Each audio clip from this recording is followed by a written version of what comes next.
नमस्कार दोस्तों, स्वागत है आपका हमारे YouTube चैनल जीके से जॉब तक में।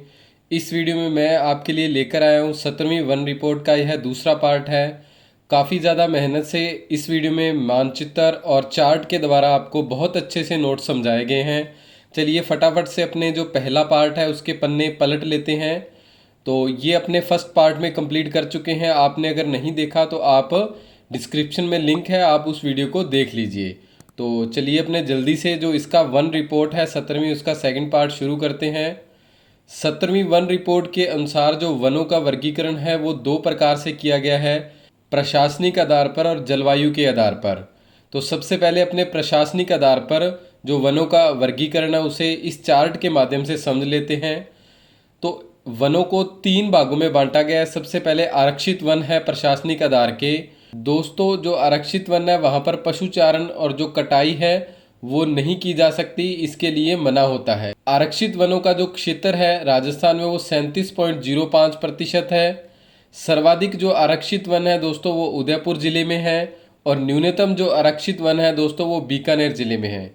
दोस्तों अगर आपको हमारी आने वाली वीडियो की PDF चाहिए, तो जैसे आप इस वीडियो को देख रहे हैं इसकी आपको PDF नोट्स चाहिए, तो आपको नंबर दिया गया है 8619845353 पर आप हमें व्हाट्सअप मैसेज कर सकते हैं। हम आपको जितनी भी PDF है वो व्हाट्सअप पर भेजेंगे। चलिए अगले जो वन है रक्षित वन है। यहाँ पर क्या है, राज्य सरकार की अनुमति से पशुचारण और कटाई संभव है। इनका जो क्षेत्र है 56.49% है। सर्वाधिक जो रक्षित वन है दोस्तों वो राजस्थान के 12 जिले में पाए जाते हैं और जो सबसे कम रक्षित वन है दोस्तों वो राजस्थान के चूरू जिले में पाए जाते हैं। अब अगला जो पार्ट है प्रशासनिक आधार पर वनों का, वो अवर्गीकृत वनों का है। यहाँ पर पशुचारण और कटाई दोनों ही संभव है, जिसके लिए किसी की परमिशन की कोई ज़रूरत नहीं है। इनका जो क्षेत्र है वो 6.46% है। अवर्गीकृत जो वन है सर्वाधिक बीकानेर जिले में है और न्यूनतम कौन से जिले में है, सीकर जिले में है। तो चलिए दोस्तों, अगर आपको हमारा यह प्रयास अच्छा लगा तो वीडियो को लाइक शेयर और कमेंट जरूर कीजिएगा। अब आगे देखते हैं अपने जलवायु के आधार पर जो वनों का वर्गीकरण है उसे। तो सबसे पहले देखते हैं सदाबहार वन। दोस्तों यह सिरोही जिले के माउंट आबू में मुख्यतः पाए जाते हैं जो सदाबहार वन है। इनके लिए जो वर्षा है वो 150 सेंटीमीटर से अधिक होती है। जहां 150 सेंटीमीटर से अधिक वर्षा होगी उन स्थानों पर क्या है, सदाबहार वन पाए जाते हैं और मुख्य रूप से यह माउंट आबू में पाए जाते हैं। इनका जो क्षेत्र है 0.38% इनका क्षेत्र है। सदाबहार वनों के अंतर्गत जो वन आते हैं उनमें मुख्यतः डिकिलपटेरा, आबुएसिस, लेटेना, जहरीली वनस्पति, बांस और जामुन के जो वृक्ष हैं वो सदाबहार वनों के अंतर्गत आते हैं। अब आगे है दूसरे अपने पतझड़ वन। दोस्तों यह मुख्यतः राजस्थान के अलवर, भरतपुर, करौली, सवाई माधोपुर, बूंदी, अजमेर, चित्तौड़गढ़, राजसमंद और कुछ क्षेत्र उदयपुर जिले के में भी यह वन पाए जाते हैं। कौन से वन? पतझड़ वन दोस्तों। तो आप मैप से इनको अच्छे से याद रख सकते हैं। इनके लिए जो वर्षा है दोस्तों 50 से 80 सेंटीमीटर पतझड़ वनों के लिए आवश्यक है। इनका जो क्षेत्र है राजस्थान में 28% क्षेत्र है, जो क्या है सर्वाधिक वनों का क्षेत्र है। पतझड़ वनों का क्षेत्र कितना है? 28%। इनके अंतर्गत जो वृक्ष आते हैं शीशम के, साल, चंदन, अशोका तथा आंवला के जो वृक्ष है वो पतझड़ वनों के अंतर्गत आते हैं। अब आगे है सागवान वन दोस्तों। तो यह राजस्थान के कोटा, बारां, डूंगरपुर, बांसवाड़ा और उदयपुर इन जिलों में क्या है, ये सागवान वन पाए जाते हैं। उदयपुर जिले में दोस्तों सागवान वन भी पाए जाते हैं और पतझड़ वन भी पाए जाते हैं। इनके लिए जो वर्षा है वो 70 से 110 सेंटीमीटर वर्षा सागवान वनों के लिए आवश्यक है। इनका जो क्षेत्र है वो 6.87% है। जो मुख्य वृक्ष हैं या वन हैं इनके अंतर्गत सागवान वनों के, वो गुल्लर, महुआ या तेंदू के वृक्ष इनके अंतर्गत आते हैं। दोस्तों आपको पता है कि तेंदू के जो वृक्ष हैं इनका जो इनके पत्ते हैं इनका उपयोग बीड़ी बनाने के लिए मुख्यतः किया जाता है। राजस्थान में जो सागवान के सर्वाधिक वन हैं दोस्तों वो बांसवाड़ा जिले में पाए जाते हैं। इससे संबंधित भी परीक्षा में बहुत बार प्रश्न पूछा जा चुका है। लास्ट में अपने जितने भी परीक्षा में प्रश्न पूछे गए हैं वो भी इस वीडियो के करने वाले हैं। तो आगे है दोस्तों कांटेदार वन। यह दोस्तों जो अपने मरुस्थलीय जिले हैं लगभग उनमें पाए जाते हैं, जैसे श्रीगंगानगर, हनुमानगढ़, बीकानेर, चूरू, झुंझुनू, सीकर, नागौर, जोधपुर, पाली, जालौर, बाड़मेर और जैसलमेर। इन जिलों में क्या है, कांटेदार या मरुस्थलीय वन देखने को मिलते हैं। इनके लिए जो वर्षा है दोस्तों वो 20 से 50 सेंटीमीटर है। इनका जो क्षेत्र है वो 6.15% कांटेदार या मरुस्थलीय वनों का क्षेत्र है। जो मुख्य वन है इनके अंतर्गत रोहिड़ा, खेजड़ी, केर, बेर, बबुल, नागफनी और आकड़ा, यह जो वन है मुख्यतः कांटेदार वनों के अंतर्गत आते हैं। तो आप मानचित्र से बहुत अच्छे से यह चीज़ें समझ सकते हैं। अगले है दोस्तों दौंक वन। तो वैसे तो यह जो वन है मरुस्थलीय जिलों के अलावा राजस्थान के सभी जिलों में देखने को मिलते हैं, परंतु अगर विशेष रूप से बात करें तो यह अलवर, भरतपुर, करौली, सवाई माधोपुर, बूंदी और चित्तौड़गढ़ एक बेल्ट के रूप में इन जिलों में मुख्य रूप से यह जो दौंक वन है देखने को मिलते हैं। इनके लिए जो वर्षा है 30 से 60 सेंटीमीटर है। यह जो वन है इनके अंतर्गत दौंक वन आते हैं। चलिए दोस्तों आगे जो इनसे संबंधित या 17वीं रिपोर्ट से संबंधित जो भी महत्वपूर्ण पॉइंट है उनको कवर करते हैं। 17वीं वन रिपोर्ट के अनुसार सघनता वाले वनों का जो वर्गीकरण है वो इस प्रकार किया गया है। सबसे पहले है अत्यधिक सघन वन। इनकी जो सघनता है 70% से अधिक है। इनका जो क्षेत्र है 0.02% है। उसके बाद मध्यम सघन वन, इनकी जो सघनता है 40 से 70% तक है। इनका जो क्षेत्र है 1.28% है।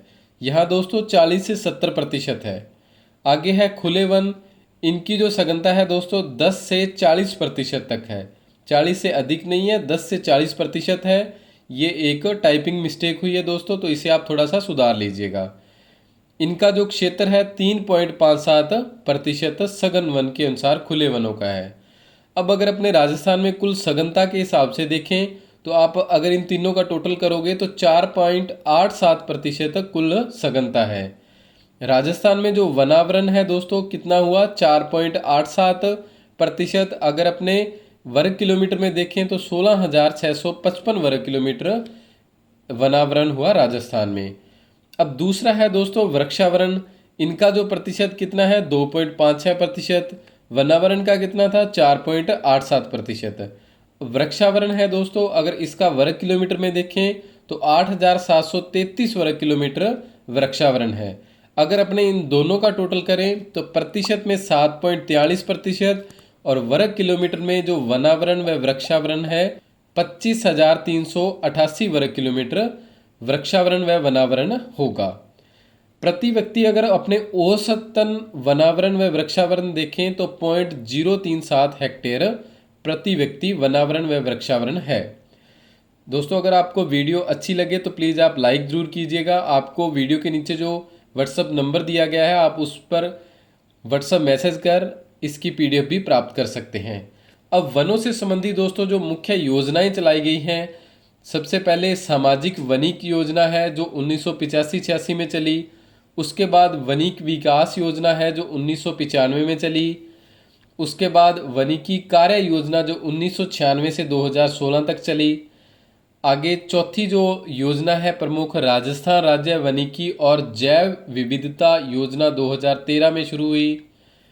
पांचवी योजना दोस्तों इम्पोर्टेंट है क्योंकि इससे संबंधित परीक्षा में प्रश्न पूछा गया है। यह हरित राजस्थान योजना 2009-10 में शुरू हुई थी। यह योजना पंचवर्षीय योजना 2009 से 14 के अंतर्गत जो थी उसके अंतर्गत इस योजना को हरित राजस्थान योजना को शुरू किया गया था, जो क्या है नरेगा के द्वारा संचालित की जा रही थी। आगे छठी जो अपनी योजना है वन धन योजना है जो 2018 में शुरू की गई। इस योजना में 5 क्षेत्रों को लिया गया था। माउंट आबू अभयारण्य सिरोही को, दूसरा जवाई वन क्षेत्र पाली को, तीसरा राष्ट्रीय मरु उद्यान जो जैसलमेर और बाड़मेर है उसे वन धन योजना के अंतर्गत लिया गया। चौथा है कुंभलगढ़ उद्यान राजसमंद और पांचवा है रणथंभौर उद्यान सवाई माधोपुर। ये जो पांचों हैं दोस्तों वन धन योजना जो 2018 में शुरू की गई थी उनके अंतर्गत यहाँ पर इस योजना का क्रियान्वयन इन क्षेत्रों में किया गया था। मरुस्थल वृक्षारोपण जो कार्यक्रम है दोस्तों, वो 1977 से 78 में शुरू किया गया था। अब दोस्तों इम्पोर्टेंट है, आपको यह याद होगा, बेसिक सी बात है कि जंगल की ज्वाला के नाम से पलास वृक्ष को जाना जाता है। आप याद रखिएगा, सेवन घास सर्वाधिक जैसलमेर जिले में पाई जाती है। तो ये भी दो जो इम्पोर्टेंट पॉइंट थे आप याद रखिएगा, जंगल की ज्वाला पलास को, और जो सेवन घास है वो सर्वाधिक कहाँ पाई जाती है, जैसलमेर जिले में पाई जाती है। दोस्तों अब है अमृता देवी पुरस्कार की शुरुआत। इसकी जो शुरुआत है 1994 में हुई थी। यह जो पुरस्कार है दोस्तों, वृक्षारोपण तथा वनों का जो संरक्षण कार्य है उसके अंतर्गत यह पुरस्कार दिया जाता है। सर्वप्रथम यह पुरस्कार गंगाराम बिश्नोई को मिला था। अमृता देवी मृग वन दोस्तों खेजड़ली गांव जोधपुर में स्थित है। खेजड़ली बलिदान को बिश्नोई संप्रदाय में साका खड़ाना के नाम से जाना जाता है। जो खेजड़ली गांव में खेजड़ली बलिदान दिया गया था बिश्नोई समाज के द्वारा, उसे क्या है, साका खड़ाना के नाम से जाना जाता है। खेजड़ली दिवस दोस्तों या वृक्ष महोत्सव हर वर्ष 12 सितंबर को आयोजित किया जाता है। यह एकमात्र विश्व का वृक्ष मेला है। विश्व का एकमात्र जो वृक्ष मेला है 12 सितंबर को खेजड़ली गांव में आयोजित किया जाता है। प्रथम खेजड़ली दिवस 12 सितंबर 1978 को मनाया गया था। राजीव गांधी पर्यावरण संरक्षण पुरस्कार की शुरुआत 2012 में की गई। इसका जो वितरण है इस पुरस्कार का दोस्तों, पर्यावरण दिवस को 5 जून के दिन किया जाता है। जो राजीव गांधी पर्यावरण संरक्षण पुरस्कार है यह 2012 में शुरू हुआ और इसका जो वितरण है दोस्तों 5 जून को हर वर्ष पर्यावरण दिवस पर किया जाता है। अब दोस्तों राजस्थान में जो बायोलॉजिकल पार्क हैं उनके बारे में इम्पोर्टेंट देख लेते हैं। यह भी वन रिपोर्ट में दिया गया है। सबसे पहले है सज्जनगढ़ उदयपुर में जो स्थित है। इसका जो उद्घाटन है बायोलॉजिकल पार्क का 12 अप्रैल 2015 को हुआ। अगला है Machia safari Jodhpur biological park. यह 20 जनवरी 2016 को उद्घाटित हुआ था। अगला है नाहरगढ़ जयपुर। इसका उद्घाटन 4 जून 2016 को हुआ। अबेड़ा कोटा, इस बायोलॉजिकल पार्क का उद्घाटन 18 दिसंबर 2021 को हुआ। यह ज़्यादा इम्पोर्टेंट नहीं था दोस्तों, परंतु आपको बताना ज़रूरी है क्योंकि बाद में वीडियो के नीचे कुछ दोस्त कमेंट करते हैं कि सर आपने इस चीज़ के बारे में बताया नहीं है। तो अब अपने प्रमुख दिवस देख लेते हैं, दिन देख लेते हैं जिनसे संबंधित भी परीक्षा में प्रश्न पूछे गए हैं। तो जीव जंतु पखवाड़ा हर वर्ष 14 जनवरी से 21 जनवरी तक मनाया जाता है। विश्व वानिकी दिवस हर वर्ष 21 मार्च को मनाया जाता है। विश्व जल दिवस 22 मार्च को।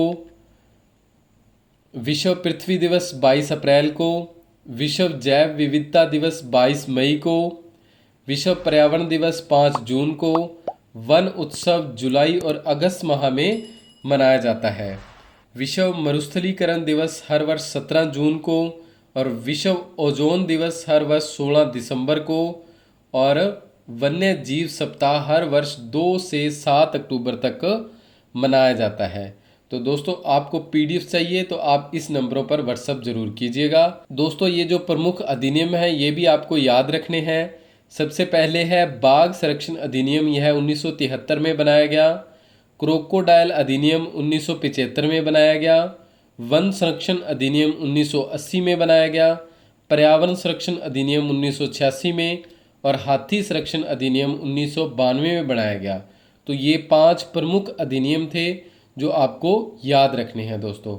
अब अपने वनों से संबंधित जो पिछले परीक्षाओं में प्रश्न पूछे गए हैं जल्दी से उनको कंप्लीट कर लेते हैं। मुख्यतः दक्षिणी राजस्थान में पाए जाने वाले किस वृक्ष की पत्तियों का उपयोग बीड़ी बनाने के लिए किया जाता है? तो यह आप देख सकते हैं लगभग 5-6 परीक्षाओं में यह प्रश्न रिपीट हो चुका है कुछ ही सालों में। तो इसका राइट आंसर अपने अभी वीडियो में देखा भी था। तो तेंदू वृक्ष के जो पत्ते हैं या पत्तियां हैं उनको बीड़ियां बनाने के लिए काम में लिया जाता है। अगला प्रश्न है राजस्थान का कौन सा वृक्ष जंगल की ज्वाला के नाम से जाना जाता है? तो पलास वृक्ष को जंगल की ज्वाला के नाम से जाना जाता है। हरित राजस्थान योजना की शुरुआत कब की गई थी? तो हरित राजस्थान योजना की शुरुआत 2009-10 में हुई थी। शुष्क सागवान वन राजस्थान के किन जिलों में मिलते हैं? तो दोस्तों अगर आपने मैप को जरा भी ध्यान से देखा है तो आपको अंदाज़ा लग जाएगा कि सागवान वन किन जिलों में मिलते हैं। बांसवाड़ा और उदयपुर में मिलते हैं। बीकानेर और गंगानगर में कौन से मिलते हैं? कांटेदार या मरुस्थलीय वन। चूरू और झुंझुनू में भी कांटेदार या मरुस्थलीय वन। सिरोही के माउंट आबू में अपने को सदाबहार वन मिलते हैं। तो सागवान वन किस में मिलते हैं? बांसवाड़ा और उदयपुर जिले में देखने को मिलते हैं। अगला प्रश्न है दोस्तों, राजस्थान में निम्नलिखित में से किस प्रकार के वन 75 से 110 सेंटीमीटर औसत वार्षिक वर्षा वाले क्षेत्रों में पाए जाते हैं? तो इसका सही आंसर होगा शुष्क सागवान वन।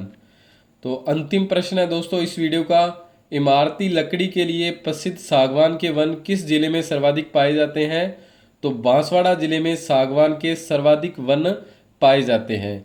दोस्तों अगर आपको हमारा यह प्रयास अच्छा लगा हो तो प्लीज़ वीडियो के नीचे लाइक, कमेंट और शेयर ज़रूर कीजिएगा। आप सभी का बहुत बहुत धन्यवाद। जय हिंद, जय भारत।